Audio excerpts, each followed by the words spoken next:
ils comprendront li nga bëgg a wax bu ñu demee élection dañuy wax ne nombre d'inscrits nombre de votants bulletins valablement exprimés wax nga ko léegi man la tontu nga sa bopp il y avait 41 listes am na ci ñoo xamante ne ñu ngi am 7000 voix ñii am 12000 jàppal ne kon 15% yi bu dee nu ma ko mën a expliquer de façon très terre à terre jàppal ne kon ñooñu ñoom ñoo ko moom mais amuñu le pourcentage parce que pour aller dans une élection pour gagner élection année bu nekk dafa am nombre bu ñu booy yegg si pour mën a sax jàll plus fort reste maanaam dañ koy tënk ci le nombre d'électeurs tënk ko ci yeneeni paramètres pour que ñu mën année bi weesu xëy na bi ko jiitu mënoon na nekk 20000 voix mais année bi si topp mën nañu plus fort reste bi parce que dañu koy calculer loolu moom moo tax ñenn ñi di am zéro comme ni nga ko di tuddee noonu virgule comme exemple bi nga joxe pour jàll.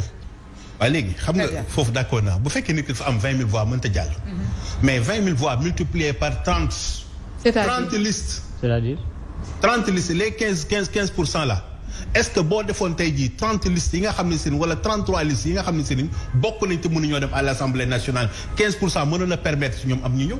15% des voix mais bu ma la déggee non bi ma la déggee peut-être da nga bëgg a wax peut-être que liste yi nga xamante ne bariwuñu ñu leen voté mënoon nañoo jël seen lu ñu dem yóbbul ko ñi nga xamante ne ñoom ñoo di opposition wala pouvoir bi parce que je comprends pas ce que tu veux dire foofu laay expliquer pas sax ñu yóbbul ko kenn mais je me pose la question 15% boobu est-ce que ëppul ci ñi nga xam ne si ni ñoom amuñu député mën a dem à l'Assemblée nationale vu que ni am na ñoo xam ne jàll nañ dem à l'Assemblée te 0,79 la ñu am 0,63%. yi maintenant qu'est-ce que lan nga bëggoon ce que je vais expliquer mooy fi mu toll nii ci ni nga xam ne si noonu lañu répartir sièges yi Pastef am ak li nga xam ne moom la opposition bi ñàkk foofu laa d'accord répartition dama ne d'accord uma ci beneen bi moom mooy 59% bi ñu wax ni moom la ñu def moom la les Sénégalais voté 49% des électeurs ñoom ñoo voté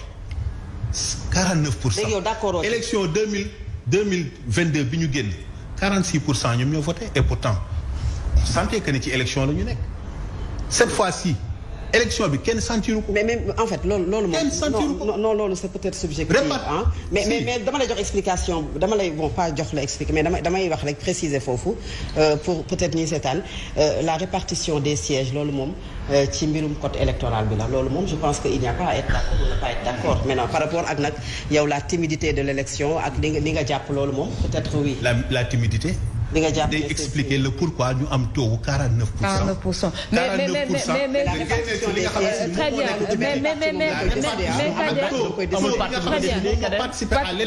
mais très bien mais Kader je vous dis une chose il y a toujours une différence entre élection législative ak élection présidentielle.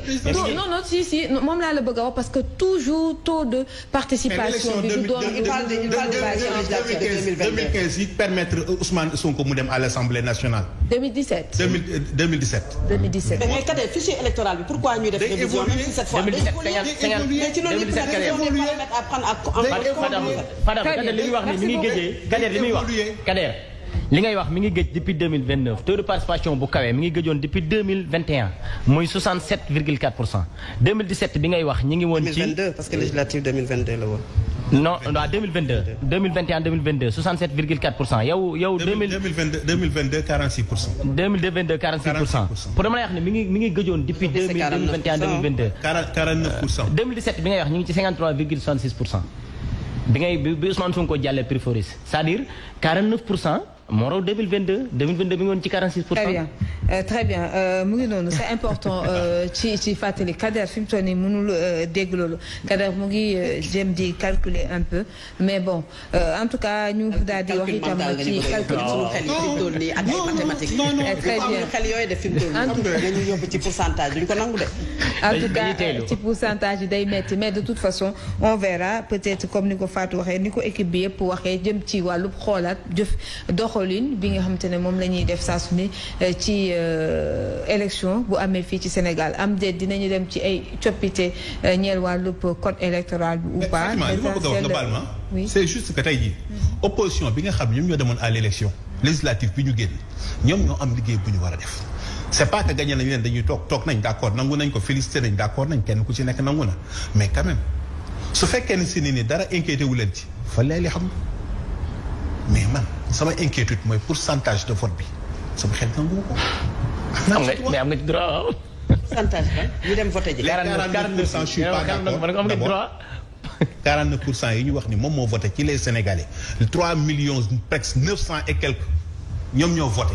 waa léegi nooy def 2007 34,75% 2007. je sentais qu'il y avait élection là je ne sens pas l'élection. législative j'ai pas senti. là da nga toog mbaaw rek. non pas dama toog mbaaw dama am temps wu taxawaalu ba mu neex ma daanaka fu ma doxul ci Dakar jour élection bi xanaa. léegi lan moo tax mais barème bi c'est Dakar Touba d'abord Dakar Touba Ziguinchor. lan moo tax exactement. la timidité d'accord ci. la timidité. amul benn centre yéen ñëpp ñu ci bari couvrir nañu ubbi leen téléphone bi ngeen xool ñi demoon couvrir ban centre nga dem wala bureau de vote nga fekk affluence bu extraordinaire wala nit ñi di rang y avait pas de rang da ngay ñëw dugg voter génn mais au soir ñu lay annoncer ay chiffres yoo xam ne ni chiffres mais ces chiffres sont annoncés par les journalistes. Ah, non je sais non je sais. chiffres yooyu Fatima Diop moo ko joxe. non je sais Golf Sud ak centre de vote yi mu am.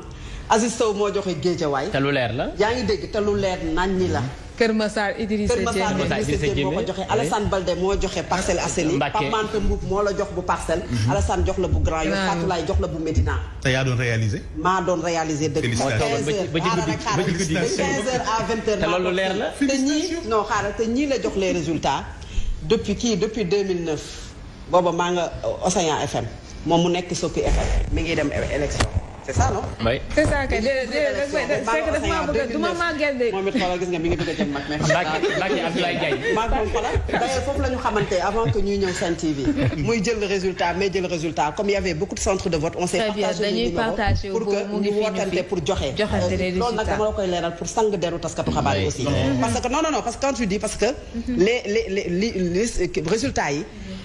ci biir bureau de vote yi dafay am les représentants des partis politiques bu fa amee ba pare ñoom kenn ku ci nekk da ngay jël sa procès verbal nga foto ko soo paree ñun taskatu xabaar yi dañuy taal suñu ay téléphone taxaw xaar ko ci bunt bi xaar ko ci buñ ko tafee nga liir yëpp boo ko jëlee nga foto ko nga commencé say waa sax dañ lay jàppale ci recenser résultats yi pour que tu puisses faire passer ça à la télé donc en termes de résultats fii Sénégal man dama mës a wax ne Sénégal sàcc élection man gëwuma ko man que ñi ku toog ak ku toogagul ak ki waaj a toog di ko wax du ma ko gëm parce que li tax moom mooy élection fii ci Sénégal depuis que mu am l'événement de la presse privée gis nañu ne élection yi journalistes yi ñoom ñoo koy joxe résultats yi nu mu matee ak ñu ñëw ñañu wàññi diggante fii ba Touba Mbacké Kajoor ak Njàmbur résultats yi moom moo am. Très bien. Maintenant pourcentage très bien. Merci beaucoup. De toute façon ñu bëgg ko ñu bañ ko quand même le président parti PASTEF il a battu